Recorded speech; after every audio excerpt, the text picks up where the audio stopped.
आज एक बात याद आई। क्या? वो ये है कि मेडिकल स्टोर वाला एक आदमी को कुछ बता रहा था। उसने उससे कुछ कहा। क्या?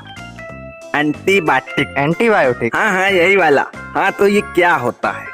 एंटीबायोटिक्स, जिसे एंटीबैक्टीरियल भी कहा जाता है, ये वे दवाएं हैं जो बैक्टीरिया के विकास को नष्ट या धीमा कर देती हैं।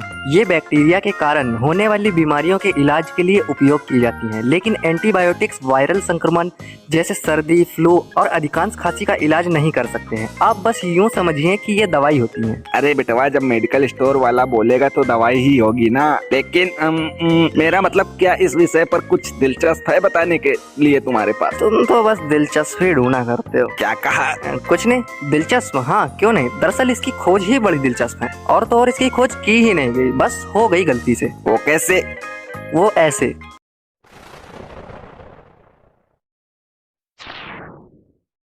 साल 1914, वो जंग का मैदान और हजारों बिखरी लाशें, घायल सैनिक, लेकिन युद्ध अपनी चरम सीमा पर। दोनों तरफ से गोलाबारी, भीषण युद्ध, गोलियां तो मानो ऐसी चल रही थी जैसे मानो बरसात हो रही हो। ये प्रथम विश्व युद्ध था जिसने करोड़ों सैनिकों की जान ले ली और बहुतों को घायल कर दिया।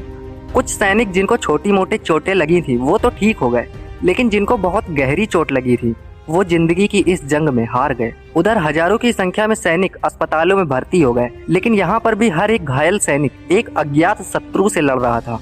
और इस लड़ाई में डॉक्टर, नर्स और वैज्ञानिक रात दिन एक कर रहे थे, पर सब बेकार। बड़े से बड़ा डॉक्टर और वैज्ञानिक इस रहस्यमय शत्रु के आगे घुटने टेक चुके थे। जिस शत्रु से वो लोग लड़ रहे थे वो था इन्फेक्शन। इन्फेक्शन? हाँ, इसी इन्फेक्शन से कई सैनिकों की जान चली गई। इस इन्फेक्शन का इलाज उस समय केवल एंटीसेप्टिक था, जो इलाज कम नुकसान ज्यादा करता था। वैज्ञानिकों और डॉक्टर्स ने इसे याद रखा और जुट गए इसका इलाज ढूंढने में। इन्हीं में से एक व्यक्ति था जो ब्रिटिश आर्मी में मेडिकल विभाग में कार्यरत था, जिसका नाम था अलेक्जेंडर फ्लेमिंग। फ्लेमिंग पेडिंगटन के सेंट मैरी हॉस्पिटल की प्रयोगशाला में बैक्टीरियल इन्फेक्शन पर अध्ययन कर रहे थे। युद्ध के बाद फ्लेमिंग ने बैक्टीरियल इन्फेक्शन पर अध्ययन जारी रखा। 1927 तक उन्होंने स्टेफिलोकोकी के गुणों पर रिसर्च करना शुरू कर दिया था। कोका? असल में स्टेफिलोकोकी बैक्टीरिया होते हैं और जिसकी 40 प्रजातियां होती हैं। यह हमारी त्वचा, खासकर पसीने वाली जगह पर पाया जाता है और खाद्य पदार्थों में भी पाया जाता है। यह जीवों में कई प्रकार के अंदरूनी और बाहरी इन्फेक्शन को बढ़ावा देता है। इसकी वजह से घाव पर होने वाली जगह पर इन्फेक्शन फैलता है। तो फ्लेमिंग इसी बैक्टीरिया पर रिसर्च करने लगे। समय बीता और छुट्टियां मनाने के लिए वो लैब में ताला लगाकर चल दिए। फ्लेमिंग अपना बढ़िया उधर छुट्टियां मना रहे थे और उधर ब्रिटेन की बंद प्रयोगशाला में ऑटोमेटिक प्रयोग पर प्रयोग हो रहे थे। ऑटोमेटिक पर कैसे? अरे मेरा मतलब फ्लेमिंग बैक्टीरिया कई तरह के मिश्रण पेट्री डिश पर छोड़ गए और उन्हीं बैक्टीरिया का प्रयोग जारी था। मतलब कहानी क्या है? एक बैक्टीरिया कैसे प्रयोग कर सकता है? दरअसल कहानी ये है, घनघोर अंधेरा और वो टेबल पर रखी पेट्री डिश जिस पर फ्लेमिंग बैक्टीरिया को छोड़कर गए थे। सभी बैक्टीरिया खुशनुमा जीवन यापन कर रहे थे कि तभी एक ऐसा दुश्मन उनके बीच आ गया जिसने इन बैक्टीरिया का जीना दुश्वार कर दिया। फिर क्या, बैक्टीरिया अब चुप नहीं बैठने वाले, वो भी अपने बचाव में खड़े हो गए। पर आया कौन था? मोल्ड यानी फफूंद खुली खिड़की से आकर उनके कुनबे में रहने लगी और साथ ही बैक्टीरिया की भी सफाया करती गई।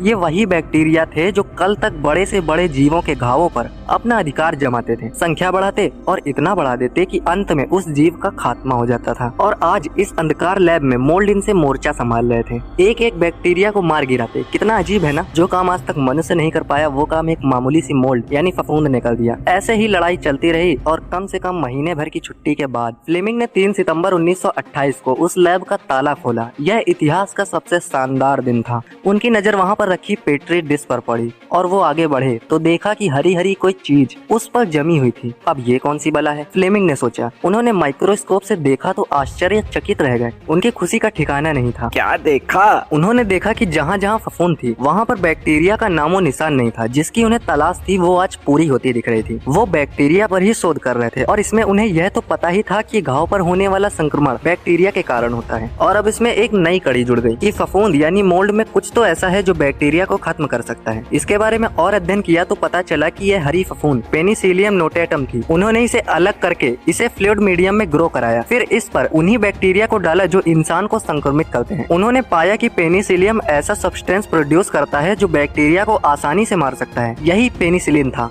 जिसे आज हम एंटीबायोटिक के तौर पर इस्तेमाल करते हैं। अब समस्या यह थी कि इस द्रव को अलग कैसे किया जाए। फिर भी अलेक्जेंडर ने इस खोज को 7 मार्च 1929 को British journal of experiment pathology में प्रकाशित करवाया। उसके बाद फ्लेमिंग ने अपनी जांच जारी रखी, लेकिन पाया कि जितना कठिन पेनिसिलियम की फार्मिंग करना था उससे कहीं ज्यादा कठिन पेट्रिक ग्लास में उगने के बाद एंटीबायोटिक एजेंट को अलग करना था। फ्लेमिंग की धारणा यह थी कि पेनिसिलिन इलाज में महत्वपूर्ण नहीं होगा, क्योंकि पेनिसिलिन का उत्पादन करने में बहुत समय लगता है। फ्लेमिंग को यह भी विश्वास हो गया था कि पेनिसिलिन मानव शरीर में बैक्टीरिया को मारने के लिए ज्यादा समय तक नहीं टिक सकेगा। शायद इसलिए इसका उपयोग सरफेस एंटीसेप्टिक के रूप में किया गया था। फ्लेमिंग ने पेनिसिलिन पर शोध करने का अधिकतम काम छोड़ दिया था। इसके बाद कई वैज्ञानिकों ने पेनिसिलिन को प्यूरिफाई करने की कोशिश की, पर असफल रहे। फिर हार्वर्ड फ्लोरे, अर्नेस्ट चेन और उनके साथियों ने मिलकर सर विलियम डन स्कूल की पैथोलॉजी में पेनिसिलिन पर बहुत सारे प्रयोग किए। 1939 में पेनिसिलिन के प्यूरिफिकेशन का काम शुरू हुआ, जिसके बाद 1940 में फ्लोरे ने महत्वपूर्ण प्रयोग करके दिखाए, जिसमें दिखाया गया कि पेनिसिलिन चूहों को घातक स्ट्रेप्टोकोकी के संक्रमण से बचा सकता है। फिर दिसंबर 1940 में एक पेशेंट जिसका नाम अल्बर्ट अलेक्जेंडर था, वो हॉस्पिटल में भर्ती था क्योंकि उसके चेहरे पर गलती से गुलाब के कांटे से खरोंच आ गई थी। उसके चेहरे पर घाव और इन्फेक्शन ऐसा फैल चुका था कि सिर्फ फोड़े फिंसियों से पटा पड़ा था। इलाज के दौरान उसकी एक आंख भी निकाल ली गई थी। यह सब घातक स्टेफिलोकोकी नामक बैक्टीरिया के कारण हुआ था। 12 फरवरी 1941 में अल्बर्ट को पेनिसिलिन का 160 मिलीग्राम का डोज दिया गया, जो कि 200 यूनिट्स थी। यह पेनिसिलिन का पहला ह्यूमन टेस्ट था। अगले 24 घंटे के अंदर वह ठीक होने लगा, लेकिन दवा की कमी होने के कारण उसे सही से इलाज नहीं मिल पाया, जिसके कारण 15 मार्च 1941 को उसकी मौत हो गई। यह एक सबक था उनके लिए, जो कई दिनों से प्यूरिफाइड पेनिसिलिन को इकट्ठा कर रहे थे। इस घटना के बाद फ्लोरी और उनके टीम ने यह डिसीजन लिया कि वे केवल बीमार बच्चों पर ही यह टेस्ट करेंगे, जिन्हें बड़ी मात्रा में पेनिसिलिन की जरूरत नहीं थी। उन्होंने यह टेस्ट तब तक किया जब तक कि उनके उत्पादन में सुधार नहीं हो गया। फिर 1942 में एडवर्ड अब्राहम ने पेनिसिलिन के स्ट्रक्चर का पता लगाया। फिर 1945 में डोरोथी क्रॉफर्ड हॉटकिंस, जो ऑक्सफोर्ड में ही कार्यरत थे, उन्होंने इसके स्ट्रक्चर को एक्सरे क्रिस्टेलोग्राफी के माध्यम से इसे पुख्ता किया। अब तक द्वितीय विश्व युद्ध भी शुरू हो चुका था। कई अमेरिकी कंपनियों ने उत्पादन को बढ़ाने की कोशिश की और सफल भी हुए। 15 मार्च 1945 तक पेनिसिलिन की आपूर्ति न केवल अमेरिकी सैनिकों के लिए बल्कि अमेरिकी जनता के लिए भी उपलब्ध थी। अब इस इन्फेक्शन से लड़ने के लिए डॉक्टरों के पास एक हथियार आ गया था, जिसने कई लोगों की जान बचाई। पेनिसिलिन ने इस युद्ध में बहुत बड़ा योगदान दिया। इस एंटीबायोटिक यानी पेनिसिलिन के निर्माण और उसकी खोज के लिए सन 1945 में अलेक्जेंडर फ्लेमिंग को अर्नेस्ट बोरिस चैन और सर हार्वर्ड वाल्टर फ्लोरी के साथ नोबेल प्राइज मिला। लेकिन शोध फिर भी नहीं रुके और 1957 में मैसाचुसेट्स इंस्टीट्यूट ऑफ टेक्नोलॉजी के जॉन सी सिहान ने, जो कि एक केमिस्ट थे, उन्होंने पेनिसिलिन का पहला केमिकल सिंथेसिस प्राप्त किया। मतलब ये सब हाथ धो के पेनिसिलिन के पीछे पड़ गए, और नहीं तो क्या। फिर तो कई वैज्ञानिकों ने अपना योगदान दिया इसे आगे बढ़ाने में, और आज एंटीबायोटिक हमारे सामने है। वो विचित्र संयोग ही तो था जिसने इतनी बड़ी खोज कर दी, और सबसे ज्यादा श्रेय तो वैज्ञानिकों की कड़ी मेहनत और लगन को ही जाता है, जिसने आज हमें इस खतरनाक संक्रमण से बचने का हथियार दिया। बस इतनी सी थी ये कहानी।